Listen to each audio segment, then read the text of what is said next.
উম, আমি আনিশা হাসান সামি পেজ থেকে সবাইকে শুভেচ্ছা ও অভিনন্দন। আশা করি ইনশাল্লাহ সবাই ভালো আছেন। আলহামদুলিল্লাহ। হ্যাঁ হ্যাঁ জি ইনশাল্লাহ আমি ভালো আছি। আপনার ঠিকানা কোথায় ভাইয়া? এই তো আপনাদের পাশে আমি একজন প্রতিবেশী আপনাদের। হ্যাঁ ভাই এই যে আমরা যে মাঠে যে কৃষিকাজ করতেছি আপনার তো এতদিন দেখিনি, আপনি কি করতে আইছেন?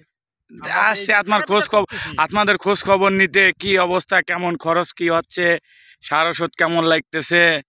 ভাই খরচের কথা শুনলে তো আপনি অবাক হয়ে যাবেন। হ্যাঁ বলেন। এই যে জমিটা দেখতেছেন আমি পাট কোবাচ্ছি, এই যে পাতা খাওয়াটা দেখতেছেন না, হ্যাঁ 2 ভিড়ে দিয়ে গেছে। আবার পাটে এইটুকু হয়েছে, 2 ভিড়ে ওষুধ দিছি, তাতে আমার টাকা 1500 টাকা খরচ হয়ে গেছে। খালি খরচ হচ্ছেই, মানে খরচ হচ্ছেই। আবার এই যে দিতে হবে, আবার এই যে এই কোপটা দিয়ে আবার দিতে হবে, দুটো ওষুধের দাম 800 টাকা।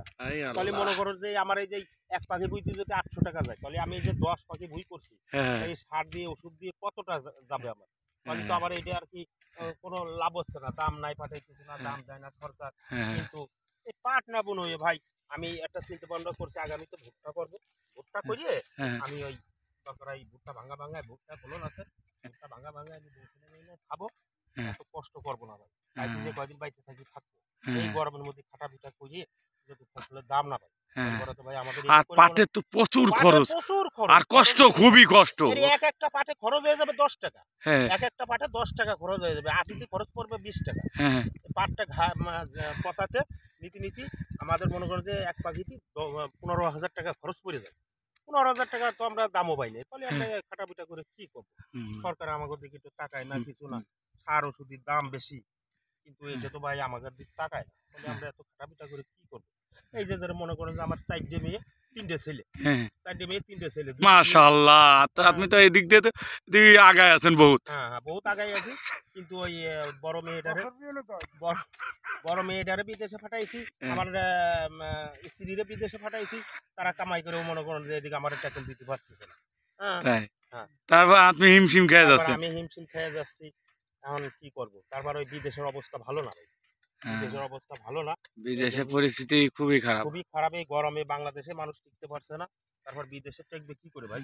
এই জন্যই বাড়িওয়ালা ফোন দিয়ে বললো যেরকম আমরা 2জন চলে আসতেছি, তুমি কোনো টেনশন করে না, বাড়ি এসে দরকারে আমরাও মাঠে নামবা, খালি কৃষকদের টাকা দিয়ে দরকার নেই। আমি বললাম কি যেরকম মহিলা মানুষ তুমি মাঠে নামবা, এমনি মাঠে ফসল দিয়ে হচ্ছে না, মহিলারা নামলে আরো সমস্যা।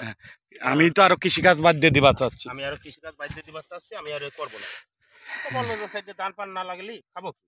বললাম যে ভুট্টা লাগাবো, ভুট্টা লাগাই দরকার এই 12 মাস কাল খাবো, একবার ভুট্টা লাগাইলে 5 বছর খাওয়া যাবে, ভুট্টা লাগাই, এটা একটা সিদ্ধান্ত নিছি ভাই।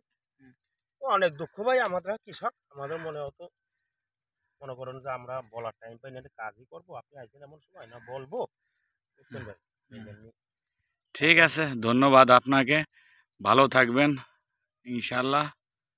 যাক আজকে এই পর্যন্তই, দোয়া করি যেন। পেঁয়াজ লাগাইছিলেন নাকি? হ্যাঁ পেঁয়াজ লাগাইছিলাম, পেঁয়াজে তো ভালো দাম পাইছেন। পেঁয়াজে ভালো দাম পাইলে গিয়েছে ভাই, পেঁয়াজের তাতেও টাকা ওঠে না, তাতেও টাকা ওঠে না, তাই পেঁয়াজে প্রচুর খরচ, টাকা ওঠে না। এ তো মনে করেন যে আমরা করি, না করে উপায় নাই, করতে হবে, জমি ফেলায় রাখা যায় না, ফেলাই রাখা যায় না। তারপরে এই দেখেন এই যে প্রচুর এই যে চারিদিক দিয়ে যে ভাটাটা করছে, তাতে কি আমার জমিটা থাকবে? জমিটা থাকবে, এই যে কুয়ো খুঁচিছে, ওই যে 1,500 বসাইছে, এটা তো আমার জমি থাকবে না, জমি ভেঙে নি, তারা বড় লোক মানুষ, তারা করতে পারতেছে, আমরা তো করতে পারি। এই জমিটা ভেঙে গেলে আমি খাজনা দিছি, আমি সকলটা করতেছি, তাহলে ভাড়া আমার এই জমিটার কি অবস্থা হবে? এই জমিটা যখন চলে যাবে তখন তো আমি না খাই মরে যাবো। আমার দেখবে তারা, সরকার দেখবে, কিন্তু সরকারে শুনি যে জায়গায় জায়গায় এরকম। আপনি তো সরকারে ঠিকই ব্যাট দিচ্ছেন, সবকিছু ঠিকই ব্যাট দিছি, বছর পর বছর আমি ব্যাট দিয়ে যাচ্ছি, আমারটা তো সরকার ফেলাইতেছে না। কিন্তু এই যে কুয়োটা খুঁচিছে, এই যে আমার জমিটা ভেঙে নামবে, এই জমিটা চলে গেলে তো আমি না খেয়ে মরে যাবো, এইটা তো তারা বন্ধ করতে পারতেছে না, তারা তো বন্ধ করতে পারতেছে না। তাহলে এইটা তো আমাকে দিকে একটু তাকানো উচিত। শুনি যে জায়গায় জায়গায় শুনি যে 1,500 বসানো যাবে না, সরকার নিষেধ করতেছে, তারা তো শুনতেছে না। সরকার ঠিকই করে যাচ্ছে, ওদিক দিয়ে মনে করেন যে আমরা মরে যাচ্ছি। ঠিক আছে, ধন্যবাদ আপনাকে, দেখা যাক কি করে।